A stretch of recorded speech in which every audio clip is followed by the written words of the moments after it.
Ini diingatkan oleh Allah. Surat At-Takatsur diambil dari namanya, dari awal ayat yang pertama. Alhaakumut takatsur. Alhaakum, akan menghancurkan kalian at-takatsur, saling memperkaya, memperbanyak, saling menyombongkan kepemilikan, itu akan menghancurkan kamu. Alhaakumut takatsur hatta zurtumul maqabir, sampai kamu nanti akan datang atau mendatangi kuburan. Nanti artinya beda. Kalla saufa ta'lamun, kalla saufa ta'lamun, kelak nanti kamu akan tahu. Tsumma kalla saufa ta'lamun, nanti kamu benar-benar akan tahu. Kalla law ta'lamuna ilmal yaqin, kalau saja kamu tahu ilmal yaqin, ilmu yang sesungguhnya, la tarawunnal jahim, kamu akan melihat jahim, neraka. Ini artinya dulu. Kamu akan benar-benar kelak itu mengetahuinya secara nyata, yakin. La tarawunnal jahim, benar-benar sungguh-sungguh kamu akan melihat jahim, neraka jahim. Tsumma la tarawunnaha ainal yaqin, kemudian kamu akan melihatnya jahim, neraka itu ainal yaqin, mata yang sesungguhnya, melihat benar, bukan katanya orang. Kalau sekarang kan masih dikatakan oleh Al-Qur'an neraka jahim, Rasul cerita tentang neraka, tapi kita belum lihat, tapi kita baru mendengar saja. Nanti di akhirat kita akan benar-benar melihat ainal yaqin, apa-apa yang ada di akhirat kita akan benar-benar melihat. Semoga kita melihat surga. Tapi nanti di akhirat orang itu akan melihat benar apa yang dia pelajari ketika ada di dunia. Jadi yang selama ini mendengar tentang surga hanya mendengar saja, nanti di akhirat baru melihat. Ada yang mendengar tentang neraka, waliyadzubillah, orang yang tidak beriman mereka akan juga melihat. Seperti itu terus. Tsumma la tarawunnaha 'ainal yaqin tsumma la tus'alunna yawma idzin 'anin na'im. Sungguh benar-benar kamu akan ditanya oleh Allah, la tus'alunna. Benar-benar kamu akan ditanya oleh Allah yauma idzin, di hari kiamat itu, 'anin na'im, atas nikmat-nikmat yang Allah berikan pada hati. Ini artinya. Arti sama terjemahan beda. Ya, kalau At-Takatsur, surat At-Takatsur ini surat Makkiyah, jumlahnya 8 ayat. Alhaakumut takatsur hatta zurtumul maqabir, kalla sawfa ta'lamun, tsumma kalla sawfa ta'lamun, kalla ta'lamuna ilmal yaqin, la tarawunnal jahim, tsumma la tarawunnaha 'ainal yaqin, tsumma la tus'alunna yawma idzin 'anil na'im. 8 ayat. 8 ayat. Ini sekarang kita bahas tentang tafsirnya. Dulu itu ada Bani Abdi Manaf bin Qusay dan Bani Sahm bin Amr. 2. Abdi Manaf dan Sahmun. Ya, Sahmun. 2. Mereka ini saling menyombongkan. Maka mereka mulai mengatakan, kami lebih banyak dari kalian. Oh, kami lebih banyak. Keturunan kami lebih banyak. Keturunan kami lebih banyak. Terus begitu. Saingan terus. Ayo kalau gitu dihitung. Ini mereka yang tidak beriman ini. Ya. Bukan yang turunan Abdi Manaf yang beriman. Ya sudah, kalau gitu dihitung aja. Berapa cucu keturunan Abdi Manaf? Berapa keturunan Sahm bin Amr? Nah, orang dulu kan tidak ada TV, tidak ada HP, jadi ributnya ngitung putu. Ya, ngitung cucunya, ngitung keturunannya. Nah, sehingga sibuknya hal-hal yang gitu. Dan mereka berantem ini. Geger. Kami lebih banyak, kami. Kami, siapa kita? Saking bingungnya sampai keliru. Kenapa? Karena mereka mau apa namanya? Mau nyombongkan banyaknya jumlahnya. Kami lebih banyak. Ya sudah dihitung aja. Maka Banu Abdi Manaf mengatakan, nahnu aktsar sayyidan wa a'azzu azizan wa a'zamu nafaran wa aktsaru adada.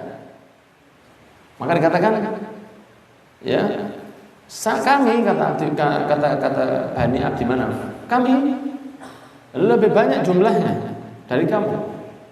Kami lebih banyak yang tokoh masyarakat, orang yang berkiprah dalam masyarakat. Ya. Katakanlah RT RW-nya itu dulu lebih banyak dari bangsa Abdi Manaf. Kami lebih banyak orang-orang yang sepuh yang bukan syukur tua saja, tapi sepuh yang disegani, ya, dikasih sego, ya, disegani, dihormati. Kami lebih banyak jumlahnya, kami lebih banyak yang tua dan dihormati, tokoh dari kami lebih banyak, jumlah kami lebih banyak, maka kami lebih baik dari kalian. Nah, Bani Sahm mengatakan, kami lebih banyak, bahwa kita juga banyak, kata Sahm, Bani Sahm, kita punya hitung.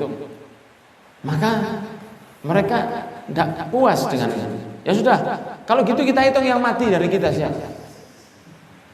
Itu yang dimaksudkan hatta zurtumul, sampai kuburan kamu hitung, katanya Allah. Ya. Sampai kuburan kamu, orangnya mati kamu hitung. Kamu bangga-banggaan dengan jumlahmu yang banyak, sampai orangnya mati dari kamu hitung. Maksudnya tujuannya apa? Enggak jelas. Manfaatnya apa? Kalau kamu sedikit kenapa? Kalau kamu tidak banyak kenapa? Ya, hatta zurtumul maqabir, sampai kamu tuh ngitung orangnya di kuburan. Maka dihitung. Na'uddu mautana, ayo kita hitung yang mati. Hatta zarul kubur fa'adduhum, maka mereka itu berangkat ke kuburan. Rombongan Bani Abdi Manaf, rombongan Bani Sahm berangkat ke kuburan. Hatta zurtum al-maqabir, sampai kamu itu berangkat ziarah ke kuburan. Tafsir itu macam-macam ya. Jadi tafsir tidak satu dan semua benar. Mereka berangkat ke kuburan. Kenapa? Kepingin menghitung jumlah mereka yang mati. Maka faqul hadza qabru fulan wa hadza qabru fulan. Fakatsarahum Banu Sahm bi thalathah abiyat li'annahum kanu fil jahiliyah aktsara adadan fa anzalallahu hadhil ayat. Maka mereka mengalahkan Bani Sahm, Abdi Manaf lebih banyak. Ya. Kenapa? Karena mereka lebih banyak di waktu. Dulu memang sudah, ya, Bani Abdi Manaf ini lebih dulu, sehingga mereka menang. Abdi Manaf menang. Tapi ini bukan yang beriman. Yang beriman yang ikut Rasul, tidak ada yang begini. Tidak ada yang menghitung putune ayahnya, tidak ada. Sampai mereka berantem gara-gara jumlah mereka. Begitu pula dengan hal-hal yang ada hubungannya dengan kekayaan, sehingga mereka pun akhirnya merasa lebih baik dari Bani Sahm karena jumlah mereka lebih banyak. Hatta zurtumul maqabir.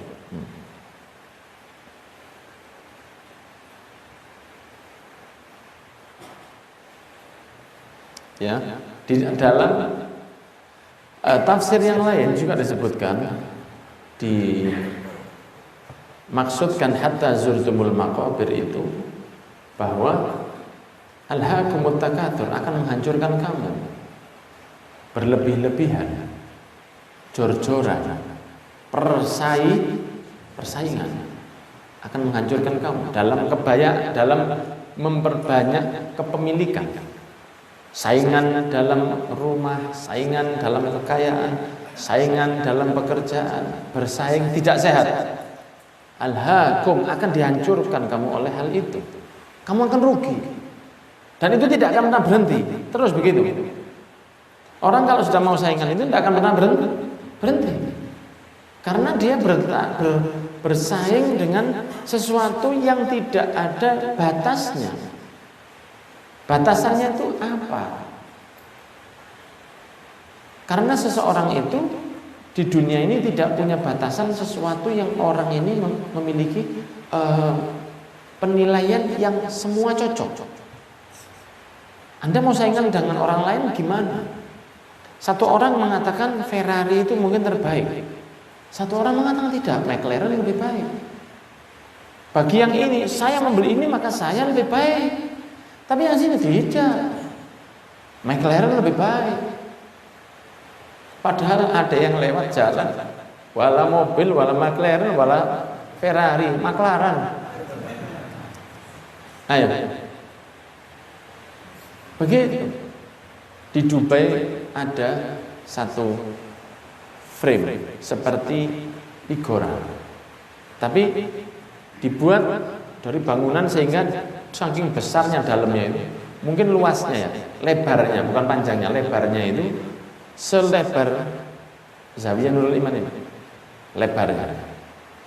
Tingginya ya mungkin 100 meter atau berapa lebih. Habis 3,2 triliun hanya membuat seperti frame begini. Dari atas itu bisa melihat ke seluruh kota Dubai. 3,2 triliun untuk hal yang tidak jelas.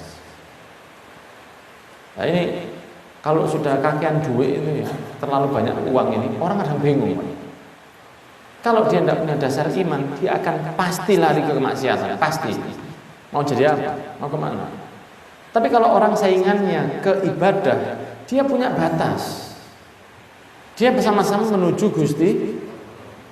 Itu kalau saingan ibadah, menuju ke Allah. Apalagi kalau dia tahu tentang keikhlasan, dia menjaga, dia menjauhi riya, dia menjauhi sombong, sehingga dia ibadah benar, sholat tak cukup. Teman saya ini kalau puasa Senin Kamis itu istiqomah, saya ini Senin Kamis pas Ramadan saja. Maka saya akan nambah. Sekarang saya mau saingan sama dia. Saya Senin Kamis mau ibadah. Kan ada batasnya ini. Karena ke Allah. Sudah bisa Senin Kamis, saya tambah lagi, saya mau saingan sama dia. Selasa, Rebu, saya puasa juga. Maka yang satu sudah puasa 4 hari, yang satu seminggu 2 hari. Berarti saingan. Nah ini saingan yang baik. Atau contohnya satu orang sudah sodako, tahu dia sodako, oh ini ada masjid, ini ada misalnya ada korban bencana alam atau seperti panti asuhan yatim piatu, saya bantu. Tahu yang sebelahnya, oh ini bantu 1 juta, saya tidak boleh kalah, saya bantu 1,5 juta. Jor-joran dalam hal itu. Tapi asal niatnya lillahi ta'ala, itu at-takatsur yang baik. Berlomba saling memperbanyak yang baik, tidak ada masalah. Tapi kalau at-takatsur memperbanyak hanya untuk sesuatu yang sifatnya duniawi, dikejar, dikumpulkan, tidak bisa dipakai juga. Mau pakai mobil, ya cuma bisa 1. Tidak bisa nyetir mobil langsung 2. Mau pakai motor tidak bisa langsung 5. Mau makan tidak bisa langsung 10 piring. Kan begitu, tidak bisa. Anda punya 10 rumah, rumah yang bisa dipakai cuma 1. Ya senang, siapa tidak senang punya rumah 10? Ayo. Tak beb. Saya senang 1, kurang cerdas. Gak apa-apa, punya rumah 10 boleh, nanti buat anaknya, buat cucunya, buat pengajian, buat madrasah, boleh. Tapi yang bisa dipakai cuma 1. Makanya Rasul itu ketika sudah menjadi Rasul, menjadi Nabi, uangnya itu habis untuk berdakwah. Dan Rasul tidak pernah takatsur. Tapi Rasul kerjanya barokah. Jadi cepat dapat untungnya. Ketika belum menikah, Siti Khadijah juga begitu, cepat dapat untung. Maka Rasul dan Siti Khadijah itu kan kaya raya. Terutama Siti Khadijah ini. Kapan habisnya hartanya Siti Khadijah? Ketika di lockdown 3 tahun di Syekh Abi Thalib, di lockdown di lembah Abu Thalib, tidak boleh keluar dari sana 3 tahun. Ya sedikit-sedikit dibuat beli sesuatu, terus ini sampai habis hartanya. Dan sekaya Nabi Sulaiman pun tidak menyombongkan hartanya, tidak menampilkan, tidak sekaya Nabi Sulaiman. Ya, sehingga ketika Nabi Sulaiman, yang pernah saya sampaikan dulu, Nabi Sulaiman pernah dipanggil oleh orang miskin untuk makan di pinggir jalan. Nabi Sulaiman, ayo mari makan sama kita. Seperti mayoran itu loh. Ya, nampannya itu ada di lantai. Makan di situ dengan sederhana. Mari Nabi Sulaiman. Berhenti beliau. Turun. Duduk dengan orang miskin. Padahal Nabi Sulaiman tidak ada yang lebih kaya dari Nabi Sulaiman. Tidak ada. Nabi Sulaiman mengatakan miskin jalasa miskin. Duduk dengan miskin.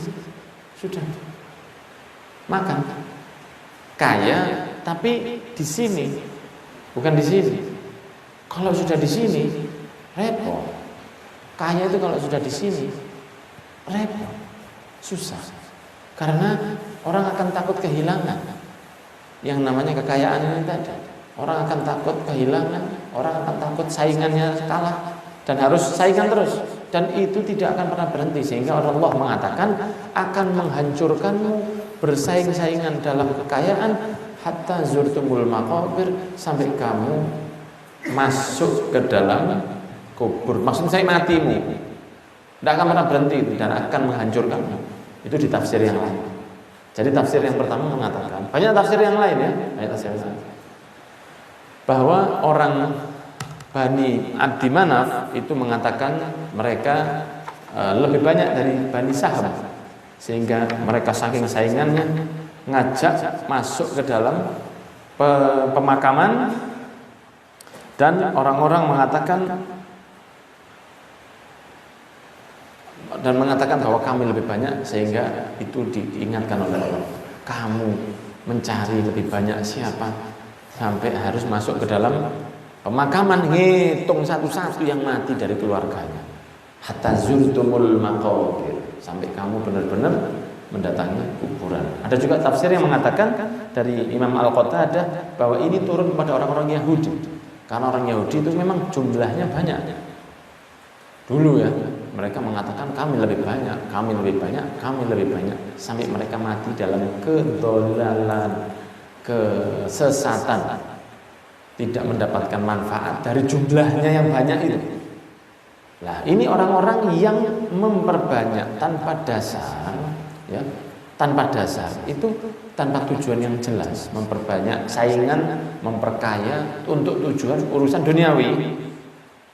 Itu kata Allah Subhanahu wa taala, kalla saufa ta'lamun, nanti kamu akan tahu. Kamu akan tahu. Kamu akan tahu, makan lakum an yushghilakum at-tafakhur biha an ta'atillah, saufa ta'lamuna 'aqibatu dzalika al-insyghal. Kamu akan tahu nanti. Sekarang kamu belum tahu. Kamu cari kekayaan, kamu cari kemewahan. Kamu tidak tahu itu, bahwa itu bahaya buat kamu. Belum tahu kamu sekarang. Sampai kamu tidak ibadah, sampai kamu tidak mengeluarkan zakat, sampai membuat kamu tidak mau berangkat haji ketika kamu mampu. Sudah cukup, tapi gak berangkat-berangkat, gak daftar-daftar. Alasannya pandemi. Daftari berangkat sih selama tahun. Itu yang kamu perbanyak, itu yang kamu sombongkan, itu yang membuat kamu lupa dari Allah. Harta yang kamu cari, kekayaan yang kamu sombongkan, persaingan yang tidak sehat itu, kata Allah Subhanahu wa taala, Kalla sawfa ta'lamun, nanti kamu tahu. Apa yang kamu cari itu nanti kamu tahu. Di akhirat nanti kamu tahu. Apa yang kamu cari sehingga kamu melupakan mendekatkan diri ke Gusti. Kamu maksiat, kamu sampai begini. Dan biasanya begitu. Kalau sudah kaya tanpa dasar agama harus maksiat. Seperti itu. Ini bukan katanya orang, saya tahu. Minum harus jadi biasa karena ini adalah stylenya orang kaya. Kemudian memberikan sesuatu yang sifatnya mubadzir, buang-buang yang biasa. Karena sudah bingung. Banyak orang bunuh diri setelah kaya. Artis, penyanyi, kaya bunuh diri karena dia sudah bingung dia. Mau apa sekarang? Uang sudah punya, mobil sudah punya. Mau beli mobil yang model gimana terus? Limited edition, ya begitu-gitu aja. Setelah nanti semua sudah dirasakan, keliling dunia sudah, cari uang sudah gampang, males. Kemudian mungkin zina sudah susis ngono iku. Begini mereka ekspor ya, dia model begini, model begitu. Terus mulai kerosok orang kalau sudah kaya itu kerosok bahwa dia sudah dimulai dimanfaatkan orang itu pasti. Terus kemudian mulai mungkin akan merambah ke dunia yang lain karena dia sudah tidak ada yang menarik bagi dia. Biasanya terus larinya ke narkoba, ke minuman, seperti itu. Sampai ada yang akhirnya bunuh diri. Ada penyanyi kaya keluar, jadi kehidupannya sudah jangkep semua. Nulis dia. Ya, nulis. Saya sudah merasakan semua. Perempuan, uang, kekayaan, ketenaran, fans, penggemar dan lain sebagainya sudah saya rasakan semua. Saya belum tahu rasanya mati. Bunuh diri.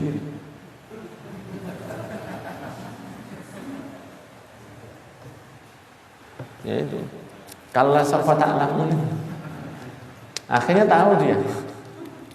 Tahu kepingin mati. Ya tahu ya tembak cobaan. Cobaan. Akhirnya mati. Ya sudah. Wassalam. Lagunya sudah tidak didengar lagi. Namanya sudah tidak ada orang tahu. Dia hilang. Tapi hisab, azab, cambukan, himpitan kubur tidak berhenti. Kembali tidak bisa. Jadi sudah dia matinya bunuh diri. Lagian dia bukan orang muslim. Kalla sawfa ta'lamun, nanti kamu tahu ya. Yang kamu kumpulkan, yang kamu kejar semua itu nanti yang membuat kamu lupa sama Allah. Kamu akan tahu. Loh, kalau misalnya kerja, tapi nanti untuk anak, istri nafkah yang baik, anak dipondokkan yang baik, anak diberikan rumah, anak diberikan kendaraan ketika sudah menikah, kemudian anak diberangkatkan haji, itu tidak ada, itu bukan buruk itu kan semua baik. Bukan yang untuk supaya menampilkan kekayaan saya. Kalla sawfa ta'lamun, nanti kamu bakal tahu kata. Yang kamu kumpul kamu bakal tahu. Jadi apa itu nanti? Orangnya mati mlebu kuburan, tidak bisa dibawa itu Ferrari-nya. Tidak bisa dibawa itu McLaren-nya. Tidak bisa dibawa bajunya yang merek-merek itu semua tidak bisa dibawa. Jaket yang harga 40 juta, sepatu yang harga 30 juta, tas harga 2 miliar itu tidak bisa dibawa ke kuburan. Mau membawa apa? Kain kafan. Kain kafan. Kalla sawfa ta'lamun. Nanti kamu bakal tahu. Kesini dulu nanti kamu. Sini kamu. Ya waliyadzubillah, semoga kita ini selamat. Tsumma kalla sawfa ta'lamun. Ya. Wallahi la tusyahidanna an-nar yaumil qiyamah. Kamu benar-benar akan mengetahuinya. Benar-benar akan mengetahuinya. Kalla law ta'lamuna ilmal yaqin, kamu akan mengetahui secara langsung, bukan cerita sekarang. Bukan Quran. Bukan katanya Rasul. Bukan katanya ulama. Lihat kamu sekarang. Ainal yaqin, mata yang ini. Kalau sekarang kita pakai mata hati. Ya Allah, selamatkan saya. Itu kan mata hati. Karena ini tidak kelihatan. Ini tidak melihat, belum melihat. Mata ini belum melihat neraka, belum melihat. Makanya orang yang takut dengan neraka pakai mata hati, bukan mata ini. Bukan. Ini belum kita pakai untuk melihat itu, dan semoga kita tidak melihat. Yang melihat neraka itu apa? Mata hati kita, karena digerus terus, karena diteter terus. Quran, takut, kajian, membaca Allah majirna minan nar, takut. Jadi belum kelihatan sudah takut, itu orang selamat. Tapi kalau orang tidak ada takut, dia berlomba-lomba, dia saingan, dia kemudian meninggalkan ibadahnya, tidak sholat, tidak puasa, di akhirat mendapat siksa. Latarawunnal jahim. Kamu benar-benar akan melihat jahim. Nanti kamu lihat. Mata ainul yaqin. Kamu lihatnya dengan keyakinan, bukan cerita ini sekarang. Tsumma latarawunnaha ainal yaqin. Kemudian kamu akan latusyahidanna nar yaumal qiyamah. Benar-benar diulang 2 kali semua ini. Kan sudah kita bahas bahwa kalau sesuatu sudah diulang 2 kali berarti gentingnya luar biasa. Fa inna ma'al usri yusra, inna ma'al usri yusra. Al-qari'atu mal qari'ah wa ma adraka mal qari'ah, sampai 3 kali. Ini dikatakan kalla saufa ta'lamun, tsumma kalla saufa ta'lamun, 2 kali. Ya, kalla law ta'lamuna ilmal yaqin la tarawunnal jahim. Karena neraka itu sifatnya perempuan. La tarawunnal jahim, tsumma la tarawunnaha. Kamu akan benar-benar melihat jahim, kamu akan benar-benar melihatnya dengan mata telanjang, dengan mata keyakinan. Tsumma, nanti juga di akhirat latus aluna yauma idzin anin na'im. Kamu akan ditanya satu persatu yauma idzin, hari kiamat, anin na'im, akan kenikmatan yang Allah berikan. Kamu dikasih jantung, buat apa? Itu ditanya ya. Kamu dikasih tangan, buat apa? Kamu dikasih rezeki, buat apa? Kamu diberi rambut, buat apa? Oh, saya pakai untuk sunnah Rasul ya Allah. Boleh. Buat apa rambutmu? Buat sunnah Rasul. Ya. Kamu pakai apa tanganmu? Oh, saya pakai untuk berwirid ya. Kamu pakai apa matamu? Untuk baca Quran ya. Untuk saya hindarkan dari pandangan maksiat. Kan pahala. Ada kuntilanak lewat, wah itu masya Allah. Ditutup matanya, melihat orang yang buka aurat, begitu sekintas tampak dia buka aurat, langsung itu pahala. Ada sesuatu yang pasif itu berpahala. Dihina orang, ada diam, pahala. Ya, tidak balas itu pasif, padahal tidak melakukan apa-apa, pahala. Tidak makan, tidak minum di Ramadan, pasif. Tidak makan, tidak minum, pasif, tidak melakukan apa-apa, berpahala. Ada yang lewat kemudian pejamkan matanya, pahala. Seperti itu, mata dipakai seperti itu. Lidah kamu pakai buat apa? Lihatnya. Kamu pakai buat apa? Makanan yang halal ya Allah. Akan jawab semua.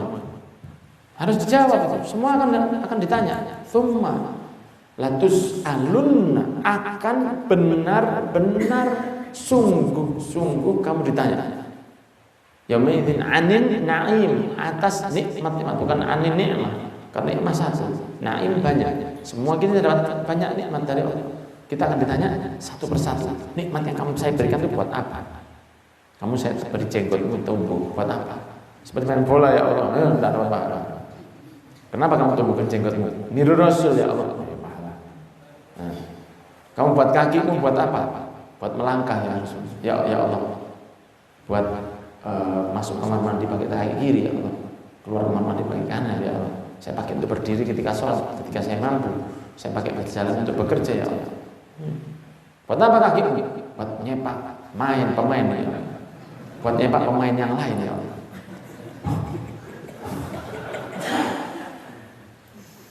Buat apa kakimu? Melangkah ke tempat maksiat ya. Buat apa kakimu? Buat ngegas mobil ketika saya bermaksiat ya. Buat apa paru-paru? Tak isi asap ya Allah. Aduh.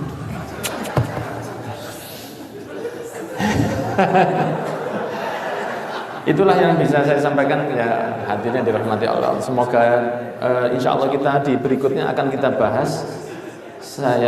Kita sudah al-hakumut takatsur, insya Allah di pertemuan Ahad Sabtu depan di sini kita akan membahas wal asr, tentang surat al-asr, surat masa. Semoga kita termasuk orang yang nanti yaumil qiyamah tidak dihisab oleh Allah, tidak termasuk at-takatsur, tidak termasuk orang yang memperbanyak kepemilikan di dunia, dan kita diberikan oleh Allah keselamatan anak putu semua, dan kita minta kepada Allah yang Maha Agung, yang Maha Kuasa untuk menjadikan kita orang-orang yang akan selamat fit dunia wal akhirah, masuk surga tanpa hisab, dia ampuni segala dosanya. Amin ya rabbal alamin. Jazakumullah.